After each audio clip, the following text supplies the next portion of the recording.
Ken, thanks for having us today. Great to have you. Welcome. I can't help but see this piece of artwork behind you, and I think it's probably a good place to start. So Chris Jordan is this amazing artist who uses multiple small bits to tell big environmental stories and does it through art. So he's created a Hokusai wave here out of 2.4 million pieces of plastic. And that's the number of pieces of plastic that are going into the ocean worldwide every hour. It reminds me of some of the beaches back home in Hawaii. Which is a sad story. It's one of the most beautiful places, but yet our pollution reaches everywhere. So Kim and Jack launched a project called Plastic Free Hawaii, and they're really encouraging stopping the use of single-use plastics.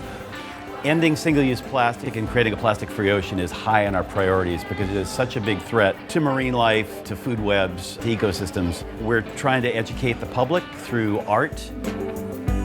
We, of course, have living animals here that are particularly affected by plastic. Sea turtles, they will look at a plastic bag and they're eating jellies out in the ocean. Well, they don't know a plastic bag from a jelly, so we want people to know that their decisions on single-use plastic bags, straws, all the other disposables are things that will directly affect the ocean, and they can stop it and make the ocean healthier.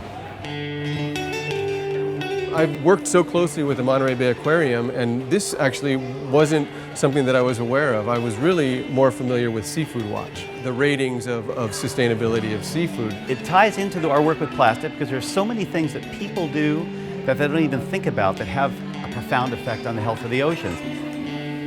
Seafood is something people are doing all the time. Every fish that's caught, every fish that's farmed or raised is going to have an effect on the ocean environment. So we want people to know, to start, that their choices about seafood do have an impact on marine life. It's either taking food that animals need to eat, or it's harming other animals inadvertently, or it's creating other disruptions.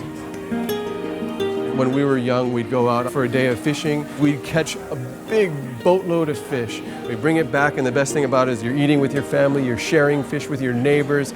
Now, sometimes we're lucky if we go out and we catch 2 or 3 fish. I heard the California groundfish fishery was rated red, avoid, a year or 2 ago. And now many of those species are back on the green list because of effective management. That's exactly it. And it was California and the entire West Coast.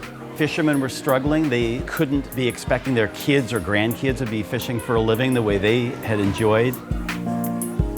Management came in, it looked at the entire ecosystem, said these fish are part of a bigger system. We need to protect the system and the species. They put those practices in place. The fishermen bought into it because they saw the problem themselves. And now it went from a federal disaster in the 1990s to the point that it's now on the Seafood Watch green list. It shows that when people step up and do the right thing, the life in the ocean can respond and we can have a healthy ecosystem and seafood for our plate.